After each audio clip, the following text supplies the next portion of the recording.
Hello everyone and welcome to my channel dialectical girl. और आज की इस वीडियो में हम बात करेंगे क्रिमिनोलॉजी के एक बहुत ही इंपॉर्टेंट टॉपिक के बारे में, लोम्ब्रेसो थ्योरी ऑफ क्राइम। आज की इस वीडियो में हम जानेंगे कि लोम्ब्रेसो थ्योरी का बेसिक इंट्रोडक्शन क्या है, लोम्ब्रेसो ने क्रिमिनल्स को कौन कौन सी कैटेगरीज में डिवाइड किया, कौन कौन से ऐसे क्रिमिनोलॉजिस्ट थे जिन्होंने लोम्ब्रेसो की थ्योरी को क्रिटिसाइज़ किया, और एंड में इस थ्योरी का क्या कंक्लूजन निकला। मैंने और भी कई इंपॉर्टेंट टॉपिक्स पर वीडियोस बनाई हुई हैं। अगर आपने मेरी प्रीवियस वीडियोस नहीं देखी है तो वो आप मेरा चैनल विजिट करके देख सकते हैं या फिर मेरी प्लेलिस्ट में जाकर देख सकते हैं। और अगर आपको मेरी वीडियोस पसंद आती हैं तो मेरी वीडियोस को लाइक करिएगा, अपने फ्रेंड्स के साथ शेयर करिएगा और हाँ, मेरे चैनल को सब्सक्राइब ज़रूर करिएगा। तो चलिए बिना किसी देरी के ये वीडियो स्टार्ट करते हैं। तो सबसे पहले हम जानते हैं कि लोम्ब्रेसो कौन थे। सीज़र लोम्ब्रेसो एक इटालियन साइकेट्रिस्ट थे जो कि आर्मी में फिजिशियन भी थे। ये पॉजिटिविस्ट स्कूल ऑफ क्रिमिनोलॉजी को बिलोंग करते हैं जो कि 19th सेंचुरी में एग्जिस्टेंस में आया था। पॉजिटिविस्ट स्कूल को इटालियन स्कूल ऑफ क्रिमिनोलॉजी भी कहते हैं क्योंकि इसके जो मेन क्रिमिनोलॉजिस्ट थे वो इटली को बिलोंग करते थे। और इसके मेन क्रिमिनोलॉजिस्ट कौन कौन थे? सीज़र लोम्ब्रेसो, राफेल गैरोफालो, एनरिको फेरी। ये जो तीन मेन क्रिमिनोलॉजिस्ट हैं पॉजिटिविस्ट स्कूल के, ये इटली को बिलोंग करते हैं, इसीलिए पॉजिटिविस्ट स्कूल को इटालियन स्कूल ऑफ क्रिमिनोलॉजी भी कहते हैं। पॉजिटिविस्ट स्कूल का जो ग्रेटेस्ट कंट्रीब्यूशन है क्रिमिनल साइंस के डेवलपमेंट में वो ये है कि उसने जो क्रिमिनोलॉजिस्ट का अटेंशन था वो क्राइम और पनिशमेंट में से हटा करके इंडिविजुअल के ऊपर कर दिया था। तो जितने भी क्रिमिनोलॉजिस्ट थे उनका फोकस अब एक पर्टिकुलर इंडिविजुअल के ऊपर था कि उस इंडिविजुअल के अंदर ऐसी कौन सी टेंडेंसीज हैं जो उसे क्राइम करने पर मजबूर करती हैं। Positivist school laid greater emphasis on personality of the offender rather than his criminal act, यानी कि जो भी ऑफेंडर था उसके क्रिमिनल एक्ट के बजाय जो उस ऑफेंडर की पर्सनालिटी थी उस पर फोकस कर दिया गया था। पॉजिटिविस्ट स्कूल के एग्जिस्टेंस में आने के बाद जो पिनोलॉजी और क्रिमिनोलॉजी पे एम्फेसिस था उसको शिफ्ट करके अब रेट्रीब्यूटरी मेथड्स को अडॉप्ट किया गया था कि जो क्रिमिनल है उसे पनिश ना करके उसके अंदर रिफॉर्मेशन लाया जा सके जिससे कि वो अपने अंदर चेंजेस ला सके और हम सोसाइटी को बचा सकें। लोम्ब्रेसो ने एक ऑब्जेक्टिव और एम्पेरिकल अप्रोच अडॉप्ट करी थी अपने एंथ्रोपोलॉजिकल मेथड्स के थ्रू क्रिमिनल्स को स्टडी करने के लिए। पहले अपने पेशेंट्स और बाद में क्रिमिनल्स के फिजिकल कैरेक्टरिस्टिक को स्टडी करने के बाद लोम्ब्रेसो एक डेफिनेट कंक्लूजन पर आए कि जितने भी क्रिमिनल्स होते हैं वो फिजिकली इन्फीरियर होते हैं in the standard of growth और इसीलिए वो इन्फीरियर एक्ट्स के प्रति अपनी टेंडेंसी डेवलप कर लेते हैं। उन्होंने बाद में ये भी पाया कि जितने भी क्रिमिनल्स होते हैं वो लेस सेंसिटिव होते हैं पेन के रिगार्डिंग, यानी उन्हें पेन फील नहीं होता है, वो लेस सेंसिटिव होते हैं। इसीलिए जो बाकी पर्सन्स हैं जिनके अगेंस्ट वो क्राइम करते हैं उनकी सफरिंग से उन्हें कोई फ़र्क नहीं पड़ता है। क्रिमिनल्स पर बायोलॉजिकल और एंथ्रोपोलॉजिकल रिसर्चेस के बाद लोम्ब्रेसो ने क्रिमिनल बिहेवियर में डार्विन्स की थ्योरी को सही ठहराया। लोम्ब्रेसो की जो थ्योरीज थी वो फर्स्ट टाइम उनकी book L ह्यूमो डेलिक्वेंटे the delinquent man में मेंशन करी गई थी। और जहाँ पर हम लोम्ब्रेसो की बात करते हैं वहीं पर साथ में ये फ्रेज़ भी यूज़ होता है, criminals are born not made, यानी कि जो क्रिमिनल्स हैं वो जन्म से ही ऐसे पैदा होते हैं, उन्हें क्रिमिनल बनाया नहीं जाता है। और ये जो फ्रेज़ था ये भी लोम्ब्रेसो ने प्रोपाउंड किया था। अब हम बात करते हैं उन कैटेगरीज़ की जिनमें लोम्ब्रेसो ने क्रिमिनल्स को क्लासीफाई किया था। तो सीज़र लोम्ब्रेसो ने क्रिमिनल्स को 3 मेन कैटेगरीज़ में क्लासीफाई किया है। तो पहली कैटेगरी है द एटाविस्ट और हेरिडेटरी क्रिमिनल्स जिनको हम बॉर्न क्रिमिनल्स भी कहते हैं। दूसरी कैटेगरी है इंसेन क्रिमिनल्स और तीसरी कैटेगरी है क्रिमिनॉइड्स। अब हम इनको 1 बाय 1 पढ़ते हैं और समझते हैं। तो सबसे पहली कैटेगरी है द एटाविस्ट और हेरिडेटरी क्रिमिनल्स। तो हेरिडेटरी से हमें क्या पता चलता है कि जो चीज़ जेनेटिक है, जो 1 बाय 1 जनरेशन को पास ऑन होती जा रही है, और इनको अदर वर्ड्स में हम बॉर्न क्रिमिनल्स भी कहते हैं। लोम्ब्रेसो के ओपिनियन में जो बॉर्न क्रिमिनल्स होते हैं वो एक डिस्टिंक्ट टाइप के क्रिमिनल्स होते हैं। ये अपने आप को किसी भी क्रिमिनल एक्टिविटी करने से रोक नहीं पाते हैं।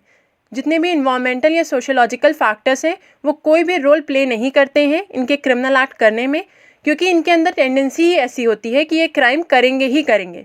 इसीलिए इन्हें बॉर्न क्रिमिनल कहा जाता है और हेरिडेटरी क्रिमिनल कहा जाता है कि इनके अंदर वो टेंडेंसीज जेनेटिकली हैं कि हाँ ये आगे चलकर क्राइम करेंगे ही करेंगे। कोई भी इन्वायरमेंटल फैक्टर या सोसाइटी का जो भी कोई फैक्टर है उसका इन पर कोई इफेक्ट नहीं पड़ता है। और इसीलिए लोम्ब्रेसो का ऐसा मानना है कि जो इस टाइप के क्रिमिनल्स होते हैं वो बियॉन्ड रिफॉर्मेशन होते हैं, इनकॉरिजिबल्स होते हैं, यानी कि उनके अंदर कोई रिफॉर्मेशन नहीं लाया जा सकता है, उन्हें चेंज नहीं किया जा सकता है। हालांकि पॉजिटिविस्ट स्कूल के जो दूसरे मेन क्रिमिनोलॉजिस्ट हैं एनरिको फेरी, वो लोम्ब्रोसो की इस बात से सहमत नहीं है। उनका कहना है कि अगर हम किसी नॉन क्रिमिनल को किसी ऐसी सराउंडिंग में डाल दें जिसकी वजह से उसे क्राइम करना पड़ जाए तो वो क्राइम कर देगा। उसी तरीके से अगर हम जो क्रिमिनल है उसको हेल्दी सराउंडिंग्स में रखेंगे तो वो क्राइम नहीं करेगा। हम उसके अंदर रिफॉर्मेशन ला सकते हैं और हम उसके अंदर चेंजेस ला सकते हैं। अब हम बात करते हैं दूसरी कैटेगरी के बारे में, इनसेन क्रिमिनल्स। सो लोम्ब्रेसो के अकॉर्डिंग इनसेन क्रिमिनल्स वो होते हैं जो कि किसी मेंटल डिसऑर्डर या मेंटल डिप्रेविटी के कारण क्राइम करते हैं, जिनके अंदर कुछ मेंटल इलनेस होती है या कोई मेंटल डिसऑर्डर होता है जिसकी वजह से उनके अंदर ये टेंडेंसी डेवलप होती है और वो क्राइम्स करते हैं। और तीसरी कैटेगरी है क्रिमिनॉइड्स। तो लोम्ब्रेसो के अकॉर्डिंग जो क्रिमिनॉइड्स होते हैं वो फिजिकली क्रिमिनल टाइप के होते हैं। उनके अंदर कुछ इन्फीरियरिटी कॉम्प्लेक्स होता है जिसको ओवरकम करने के लिए वो क्राइम करते हैं। तो ये 3 कैटेगरीज हो गई जिनमें लोम्ब्रेसो ने क्रिमिनल्स को क्लासिफाई करा था। सबसे पहली category the atavist and hereditary criminals, जिनको बॉर्न क्रिमिनल्स भी कहा जाता है, जिनके अंदर जेनेटिकली ये टेंडेंसीज होती हैं कि वो क्राइम करेंगे ही करेंगे। किसी भी इन्वायरमेंटल फैक्टर का उनके क्राइम करने से कोई भी रिलेवेंस नहीं होता है। दूसरी कैटेगरी है इनसेन क्रिमिनल्स, जो कि किसी मेंटल डिसऑर्डर या मेंटल कंडीशन की वजह से क्राइम करते हैं। और तीसरी कैटेगरी है क्रिमिनॉइड्स, जो कि किसी इन्फीरियरिटी कॉम्प्लेक्स को ओवरकम करने के लिए क्राइम करते हैं। लोम्ब्रेसो पहले क्रिमिनोलॉजिस्ट थे जिन्होंने ऑफेंडर की पर्सनालिटी को उसके फिजिकल टर्म्स में स्टडी किया, यानी कि जो ऑफेंडर की पर्सनालिटी है उसको फिजिकल कैरेक्टरिस्टिक्स के थ्रू स्टडी किया। उन्होंने क्रिमिनल बिहेवियर को एक्सप्लेन करने के लिए साइंटिफिक मेथड्स का यूज़ किया और उस टाइम के जितने भी क्रिमिनल्स थे वो क्राइम के ऊपर एम्फेसिस दे रहे थे। तो जो लोम्ब्रेसो थे उन्होंने उस एम्फेसिस को क्राइम से शिफ्ट करके क्रिमिनल के ऊपर कर दिया, एक पर्टिकुलर इंडिविजुअल के ऊपर कर दिया। लोम्ब्रेसो की थ्योरी बेसिकली यही है कि जो क्रिमिनल होते हैं वो नॉर्मल पर्सन से इन्फीरियर होते हैं, इसीलिए उनके अंदर ये टेंडेंसी डेवलप होती है और वो क्राइम करते हैं। जो नॉर्मल पर्सन्स होते हैं उनसे क्रिमिनल्स इन्फीरियर कैरेक्टरिस्टिक्स पजेस करते हैं। फिजिकल कैरेक्टरिस्टिक्स जो क्रिमिनल्स की होती हैं वो इन्फीरियर होती हैं as compare to normal persons, और इसीलिए वो क्राइम करते हैं। अब हम बात करते हैं कि लोम्ब्रेसो का क्या कंट्रीब्यूशन रहा है क्रिमिनोलॉजी के डेवलपमेंट में। तो सबसे पहले उन्होंने कंसिस्टेंस एम्फेसिस किया है individual personality of the criminal, यानी कि जो क्रिमिनल की इंडिविजुअल पर्सनालिटी है उसके ऊपर इनका एम्फेसिस था, ना कि क्राइम के ऊपर। मॉडर्न क्रिमिनोलॉजिकल मेजर्स बनाए गए हैं क्रिमिनल्स के ट्रीटमेंट के लिए। जो सोशोलॉजिस्ट थे उन्होंने एक्सटर्नल फैक्टर्स के ऊपर एम्फेसिस किया था और जो साइकोलॉजिस्ट थे उन्होंने इंटरनल फैक्टर्स के ऊपर। लेकिन जो लोम्ब्रेसो थे उन्होंने कहा कि इन दोनों ही फैक्टर्स का एक कॉमन डिनोमिनेटर है जो कि है इंडिविजुअल, यानी कि हमें एक पर्टिकुलर इंडिविजुअल के ऊपर फोकस करना चाहिए। लोम्ब्रेसो ने biological nature of human behaviour पर भी एम्फेसिस दिया और इनडायरेक्टली उन्होंने क्रिमिनोलॉजिस्ट का अटेंशन ड्रू कर लिया कि इन्वायरमेंट का क्या इम्पैक्ट होता है क्राइम पर। अब हम बात करते हैं कि कौन से क्रिमिनोलॉजिस्ट थे जिन्होंने लोम्ब्रेसो की थ्योरी को क्रिटिसाइज़ किया। तो सबसे पहले गोरिंग, ये एक इंग्लिश क्रिमिनोलॉजिस्ट थे। इन्होंने साइकोलॉजिकल क्रिमिनल्स के ऊपर काफ़ी रिसर्चेस की। उसके बाद इन्होंने क्रिमिनल्स और नॉन क्रिमिनल्स को कंपेयर करते हुए ये कहा कि फ़िज़िकल क्रिमिनल टाइप कुछ भी नहीं होता है, जैसा कि लोम्ब्रेसो ने कहा था। लोम्ब्रेसो के अकॉर्डिंग फ़िज़िकल क्रिमिनल टाइप मतलब कि किसी भी पर्सन की फ़िज़िकल कैरेक्टरिस्टिक्स होती हैं जो कि उसे क्राइम करने पर मजबूर करती हैं, यानी कि जो क्रिमिनल्स होते हैं वो नॉर्मल पर्सन से इन्फीरियर होते हैं फिजिकल कैरेक्टरिस्टिक्स में, इसीलिए वो क्राइम कमिट करते हैं। तो गोरिंग का ऐसा मानना था कि ऐसा कुछ भी नहीं होता है, किसी भी पर्सन की जो फिजिकल कैरेक्टरिस्टिक्स होती हैं उनका उसकी क्रिमिनलिटी से कोई भी लेना देना नहीं होता है। हालांकि इन्होंने लोम्ब्रेसो की एक बात को सपोर्ट किया कि कभी कभार जो क्रिमिनल्स होते हैं वो किसी मेंटल डिसऑर्डर, मेंटल इलनेस या मेंटल कंडीशन की वजह से क्राइम कर देते हैं। और दूसरे क्रिमिनोलॉजिस्ट जिन्होंने लोम्ब्रेसो की थ्योरी को क्रिटिसाइज़ किया वो थे गैब्रियल डी ट्रेड। ये एक फ्रेंच क्रिमिनोलॉजिस्ट थे और सोशल साइकोलॉजिस्ट थे। इन्होंने भी लोम्ब्रेसो की थ्योरी को क्रिटिसाइज़ किया। इन्होंने कहा कि जो भी पर्सन होता है उसका फिजिकल अपीयरेंस का उसकी क्रिमिनल प्रोपेंसिटीज़ से कोई भी लेना देना नहीं होता है। अगर हम किसी पर्सन के फिजिकल अपीयरेंस को उसकी क्रिमिनलिटी से रिलेट करेंगे तो हम कई सारे जो रियल कॉजेज़ ऑफ क्रिमिनलिटी हैं उनको ओवरलुक कर देंगे। इन्होंने सोशल कॉजेज़ के ऊपर ज़्यादा एम्फेसिस दिया। अगर हम बात करें प्रोफेसर सदरलैंड की, तो उन्होंने कहा by shifting attention from crime as a social phenomena to crime as an individual phenomena, क्योंकि जो लोम्ब्रेसो थे उन्होंने जो क्राइम का सोशल फिनोमिना था उससे जो एम्फेसिस था उसको शिफ्ट करके क्राइम को एज एन इंडिविजुअल फिनोमिना पे फोकस कर दिया था, यानी कि हम एक इंडिविजुअल, एक पर्टिकुलर इंडिविजुअल के ऊपर फोकस कर रहे थे।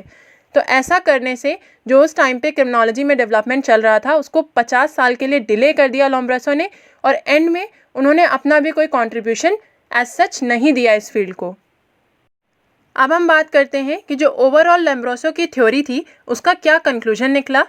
तो 1909 में लोम्ब्रेसो की डेथ के बाद ये एकदम क्लियर हो गया था कि जो भी लोम्ब्रेसो की थ्योरीज थी वो ओवर इम्प्लीकेशन ऑफ फैक्ट्स थी और बेकार थी। और जैसा कि लोम्ब्रेसो ने कहा था कि जो क्रिमिनल्स होते हैं वो फिजिकली एटाविस्ट टाइप होते हैं, यानी उनके अंदर कुछ ऐसी इन्फीरियर फिजिकल कैरेक्टरिस्टिक्स होती हैं जिसकी वजह से वो क्राइम करते हैं, या और भी जो बातें उन्होंने कही थी उनका कोई महत्व नहीं रह गया था। और जैसा कि लोम्ब्रेसो का मानना था कि क्रिमिनल बिहेवियर और एटाविज्म के बीच में कोई रिलेशन है, इस बात का भी कोई साइंटिफिक बेसिस नहीं था। जो मॉडर्न पॉजिटिविज्म है क्रिमिनोलॉजी का, उसने अपने सिस्टमैटिक व्यूज़ डेवलप कर लिए हैं और उसके अंदर लोम्ब्रेसोस के एटाविज्म के लिए कोई भी स्कोप नहीं है। कुछ मॉडर्न राइटर्स का तो ऐसा भी कहना है कि जो लोम्ब्रेसो की थ्योरी थी एक लोम्ब्रेसियन मिथ थी क्रिमिनोलॉजी में, यानी कि इस थ्योरी का कोई भी इफेक्ट नहीं पड़ा क्रिमिनोलॉजी के डेवलपमेंट में। लोम्ब्रेसो एक मिथ को फॉलो कर रहे थे, ऐसा कुछ भी नहीं है किसी भी क्रिमिनल के बिहेवियर को डिटरमाइन करने में या क्रिमिनलिटी को डिटरमाइन करने में। तो ओवरऑल अगर हम बात करें तो जो लोम्ब्रेसो की थ्योरी थी उसने अपना कोई भी एक ऐसा इम्पैक्ट नहीं छोड़ा क्रिमिनोलॉजी के ऊपर। इस थ्योरी को एज अ मिथ माना जाता है। उन्होंने जितनी भी बातें कहीं उन सभी बातों का कोई महत्व नहीं रह गया है। जो मॉडर्न पॉजिटिविज्म है क्रिमिनोलॉजी का, उसने अपने व्यूज़ डेवलप कर लिए हैं, अपने सिस्टमैटिक व्यूज़, जिसमें लोम्ब्रेसो के एटाविज्म के लिए कोई भी स्पेस नहीं है। So that's all for today. आज की इस वीडियो में हमने जाना कि जो लोम्ब्रेसो थ्योरी है उसका बेसिक इंट्रोडक्शन क्या है, लोम्ब्रेसो ने क्रिमिनल्स को कौन कौन से कैटेगरीज में डिवाइड किया है, कौन कौन से ऐसे क्रिमिनोलॉजिस्ट थे जिन्होंने लोम्ब्रेसो की थ्योरी को क्रिटिसाइज़ किया, एंड ओवरऑल लोम्ब्रेसो की थ्योरी का क्या कंक्लूजन निकला। आई होप आपको इस वीडियो के सारे पॉइंट्स अच्छे से समझ आए होंगे। अगर आपको कोई भी क्वेरी है तो आप वो मुझे कमेंट सेक्शन में पूछ सकते हैं। अगर आपको ये वीडियो पसंद आई है तो do like this video, share this video with your friends, and yes, don't forget to subscribe to dialectical girl for more such educational content. Thank you for watching.